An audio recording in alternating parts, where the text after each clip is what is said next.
My husband passed away, but I carried the child of his best friend. This is my deepest truth. My name is Ilara. I am 26 years old. I live in a very small town. The houses here are old and beautiful. The streets are quiet and safe. Every neighbor knows every other neighbor. That is exactly why hiding something is so hard. However, I have a secret, a huge one. My husband Silas died in a car accident. He was a good man. He was loved by everyone, but the truth about my baby remains unknown. Even his best friend Kaylin does not know. I want to tell you my story. I want to explain how this happened. It is a history of love. It is a tale of mistakes. It is a story of a heavy heart. Maybe you have a secret too. Maybe you will understand my feelings. Let me start at the beginning. I first met Silas when I was 20. He was handsome. He had a soft, kind smile. He worked at the local bank in town. I worked at a flower shop. I loved flowers. I loved the colors and the sweet smells. One afternoon, Silas walked into the shop to buy a bouquet for his mother. We started talking. He was funny. He made me laugh. After that day, he visited the shop every week. But he was not buying flowers for his mom anymore. He was buying flowers for me. We fell in love very quickly. Life was wonderful. We got married 2 years later. It was a big wedding. All our friends were there. My parents were happy. Silas's parents were full of joy. And Silas's best friend, Kaylin, was the best man. Kaylin and Silas were like brothers. They grew up together. They played sports together. They went to school together. Kaylin was different from Silas. Silas was quiet and serious. Kaylin was loud and full of energy, but they loved each other. Kaylin was always at our house. He ate dinner with us. He watched movies with us. He was part of our family. I liked Kaylin. He was a good friend. He helped us fix things in the house. He told jokes when we were sad. I never looked at him with romance. I loved Silas. Silas was my husband. Silas was my whole world. However, marriage is not always easy. After 2 years, things changed. Silas started working very hard. He wanted to buy a bigger house. He wanted to save money for our future. He stayed at the bank until very late at night. I stayed alone at home. I cooked dinner, but he did not come home to eat. I watched TV by myself. I went to bed alone. I felt lonely. I tried to talk to Silas. I said, "Silas, please come home early. I miss you." He answered, "I cannot come home yet, Ara. I have a big meeting. I will be late. Go to sleep." He hung up the phone. I lay on the sofa and cried. I felt so small. I felt totally abandoned. I wanted someone to hold me. Then the doorbell rang. I wiped away my tears. I opened the door. It was Kaylin. He was wet from the rain. "Hi, Ara," Kaylin said. "I was driving by. I saw the lights. I know you hate storms. Is Silas here?" "No," I said. "Silas is at work." Kaylin looked at my face. He saw my red eyes. He knew I had been crying. "Are you okay?" he asked. His voice was soft. "No," I said. "I am not okay." Kaylin came inside. He took off his wet coat. We went to the kitchen. I made some tea. My hands were shaking. Colin saw my hands. He took the cup from me. "Sit down, Ara," he said. We sat at the small kitchen table. We drank the hot tea. The rain hit the window. It was loud, but inside it felt warm. Kaylin listened to me. I told him everything. I talked about Silas. I talked about the late nights. I talked about the baby we could not have. I told him how lonely I felt. "I feel like I am invisible," I said. "I feel like Silas does not see me." Kaylin reached across the table. He took my hand. His hand was warm and strong. "You are not invisible," Kaylin said. "You are beautiful. You are wonderful. Silas is a fool if he does not see that." I looked into Kaylin's eyes. They were blue and kind. He looked at me with so much care. In that moment, I did not see my husband's best friend. I saw a man who really heard me. I saw a man who cared. I'm not sure how it happened exactly. We were sad. We were lonely. The storm was loud outside. We moved closer. He hugged me to give comfort. Then he kissed me. I should have stopped him. I should have pushed him away. I was a wife. I loved Silas, but I was weak. I was so hungry for love. I kissed him back. That night, we made a mistake. A huge mistake. Kaylin stayed with me. In the morning, the sun came out. The storm was gone. I woke up and saw Kaylin. The guilt hit me like a heavy rock. My heart stopped. What did we do? Kaylin woke up too. He looked at me. He looked scared. Oh no, he whispered. Oh, Ara, I am so sorry. I should never have let this happen. Please go, I said. I was crying again. Please leave before Silas comes back. Kaylin got dressed fast. He stopped at the door. Ara, I am sorry. I care about you, but this was wrong. We must forget this. We must never tell Silas. It would break him. I know, I said. Go, please. Kaylin left. I was alone again. I felt dirty. I felt terrible. I cleaned the house. I changed the sheets on the bed. I tried to wash away the mistake. I promised myself I would be a better wife. I would love Silas. No, I would never do this again. Silas came home that evening. He looked tired. I'm sorry I was late yesterday, he said. He kissed my cheek. I felt sick, but I smiled. It is okay, Silas. I love you. I plan to fix my marriage. I plan to erase Kaylin. 2 days later, the tragedy happened. It was a Thursday. Silas called me in the afternoon. He sounded happy. Ara, he said, I finished the big project. I'm coming home early. Let's go out for dinner. Let's celebrate. I want to be with you. I was so happy. Yes, Silas, please come home. I put on a nice dress. I put on makeup. I waited for him. I waited for 1 hour, then 2 hours. He did not come. I called his phone. No answer. I called again. No answer. I started to worry. I walked around the living room. Then I saw blue lights outside. It was a police car. My heart stopped beating. I knew before they spoke. I knew. The police officer knocked on the door. He took off his hat. Mrs. Ara? He asked. Yes, I said softly. I am very sorry, he said. There was an accident. A big truck hit your husband's car. He died instantly. The world turned black. I fell to the floor. I screamed.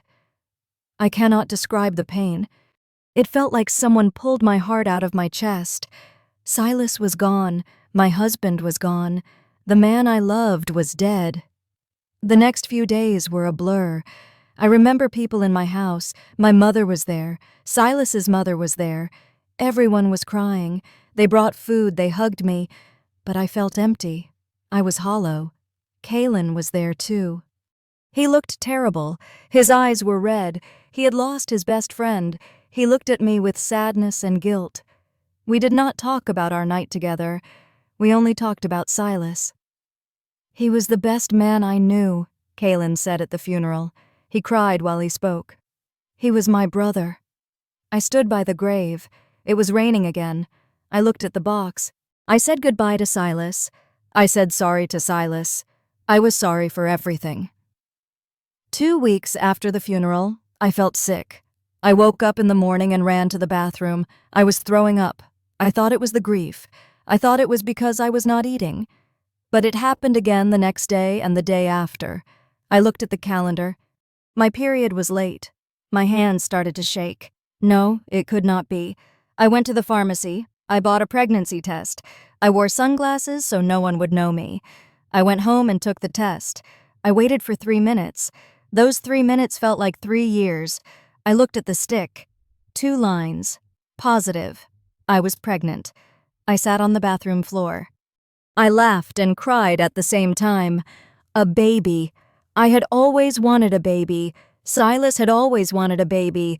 But then I looked at the calendar again.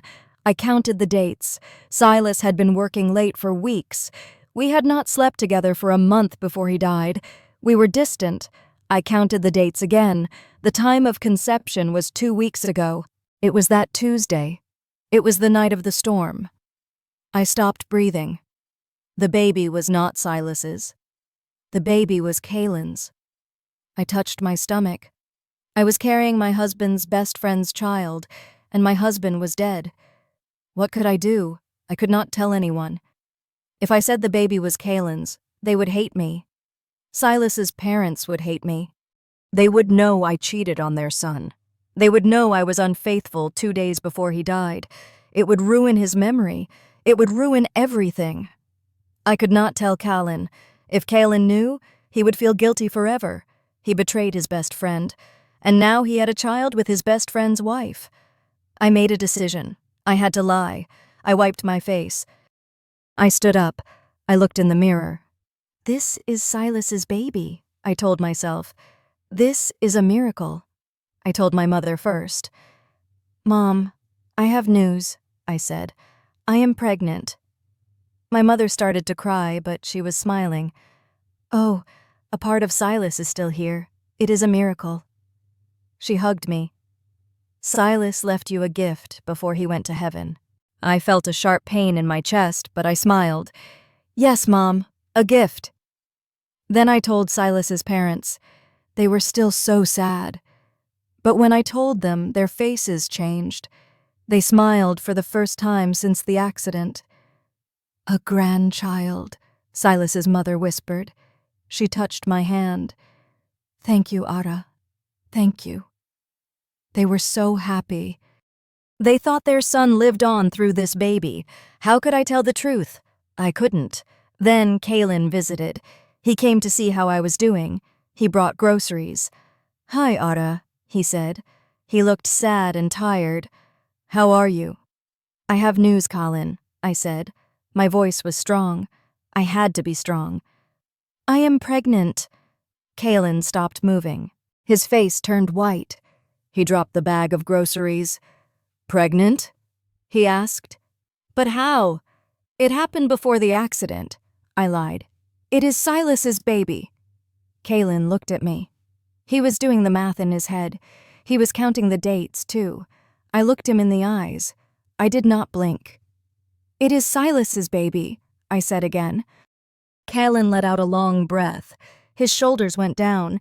He believed me. He wanted to believe me. He did not want to believe it was his. That would be too hard. Wow, Kaylin said. Tears filled his eyes. Silas is going to be a dad. That is amazing, Ara. He hugged me. I will help you, he said. Silas is not here, so I will help you. I promise. The next 9 months were very hard. My stomach grew. I felt the baby kick. Every time the baby moved, I thought of Kaylin. Kaylin kept his promise. He was at my house every weekend. He fixed the roof. He painted the baby's room. We painted it yellow. He built the crib. One day, we were in the baby's room. Kaylin was painting the wall. I was sitting in a chair watching him. He looked so much like a father, but he thought he was an uncle. I wish Silas could see this, Kaylin said. He put down the brush. He wanted this so much. I know, I said softly. I miss him every day, Kaylin said. I feel guilty, Ara. My heart beat fast. Why? Because I am here and he is not, Kaylin said. I am alive. I am helping you with his child. It feels unfair. He did not know the real guilt. He did not know the real secret. I wanted to scream. I wanted to say, "It is your baby, Kaylin." But I bit my lip. I stayed quiet. I went to the doctor alone. I did not want Kaylin to come to the appointments. I was scared the doctor would talk about dates. I was scared the truth would come out. The doctor said the baby was healthy. It was a boy, a son. I told Kaylin and my family, "It is a boy."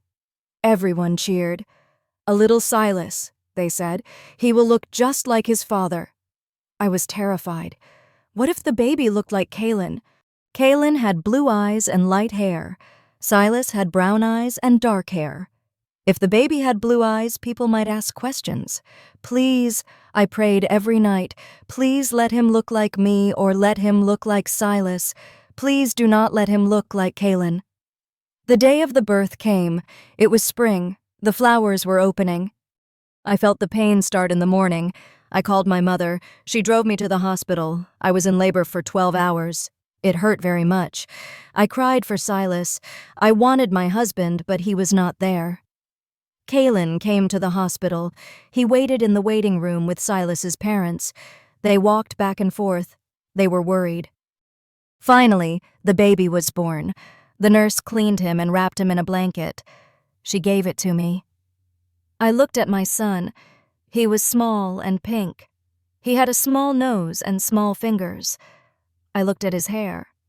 It was very light, almost blonde. My heart fell. I looked at his eyes. They were deep blue. Most babies have blue eyes at first, but these looked like Kaylin's eyes. I held him close. I loved him immediately. He was my son. It did not matter who the father was. He was mine. My mother came in, then Silas's parents, then Kaylin. They stood around the bed. "Oh, look at him," Silas's mother said, crying. "He is beautiful." "He has Silas's nose," Silas's father said. People see what they want to see. They wanted to see Silas. So they saw Silas. Kaylin stepped forward. He looked at the baby. He looked at the blonde hair on the baby's head. He paused. For a second, I saw a question in his eyes. He looked at the baby, then at me. I held my breath. Did he know? Did he see himself in the baby? Then Kaylin smiled. It was a sad smile, but it was warm. He reached out and touched the baby's small hand. "He is perfect, Ara," Kaylin said. "Silas would be so proud." I let out my breath. He did not suspect. Or maybe he did not want to suspect. We named the baby Silas after my husband. Little Silas. Time went by fast. Little Silas is 2 years old now. He runs around the house. He laughs loudly. He is a happy boy. Kaylin is still a big part of our lives. He comes over for dinner. He plays ball with little Silas in the yard. He teaches him things. Sometimes I watch them together. I see two people with the same blonde hair. I see two people with the same blue eyes. I see two people with the same smile. The older little Silas gets, the more he looks like Kaylin. Some people in town have started to notice. One day, my neighbor, Mrs. Pringle, stopped me in the street. She looked at little Silas in his stroller. "He is getting so big," she said, "and so blonde." Big Silas had such dark hair. "Yes," I said quickly. "My grandmother was blonde. He looks like my side of the family." "Ah, I see," she said, but she looked at me with a strange face. I walked away fast. My heart was pounding. How long can I keep this secret? How long until someone says it out loud? Every time Kaylin looks at little Silas, I wonder if he knows. Sometimes I catch him looking at the boy. He looks confused. He looks at little Silas's face, looking for something, but he never asks. I live with this secret every day. It is heavy. It is a burden. When I look at my son, I feel love, but I also feel guilt. I am lying to everyone. I am lying to my son. One day, little Silas will ask about his father. I will show him pictures of Big Silas. I will say, "This was your father. He was a hero. He loved you." But his real father will be sitting right there eating dinner with us. His real father will be Uncle Kaylin. Is it better this way? If I tell the truth, I lose everything. Kaylin will hate me for lying. Silas's parents will hate me for cheating. My son will be confused. If I keep the secret, everyone is happy. Silas's parents have a grandson. Kaylin has his best friend's memory. Little Silas has a hero father. So I keep the secret. I am a widow, I am a mother, and I am a liar. Sometimes late at night, when the house is quiet, I talk to Big Silas. I look at his picture on the wall. "I am sorry, Silas," I whisper. "I am so sorry. I made a mistake, but I am trying to make it right. I am raising this boy to be a good man just like you. I hope he can hear me. I hope he forgives me." Life is not simple. It is not black and white. Sometimes good people do bad things. Sometimes love is complicated. I look at my son sleeping in his bed. He is peaceful. He does not know about the storm. He does not know about the secrets. He only knows love. And maybe that is enough. I will protect him. I will protect Kaylin. I will protect Silas's memory. I am Elara, and this is my story. It is a heavy story, but it is mine. I learned that life goes on. Even after death, life goes on. New life comes. If you are keeping a heavy secret, I want to tell you, you are strong. You can survive. We do what we must do for the people we love. It is okay to be scared. I am scared every day. But then I see my son smile, and the fear goes away. Love is the most important thing. Not DNA, not blood. Love. Kaylin loves little Silas. I love little Silas. Big Silas would have loved little Silas. That is the truth, and that is the only truth that matters. Thank you for listening to my story. I hope you never have to keep a secret like mine. But if you do, know that you are not alone.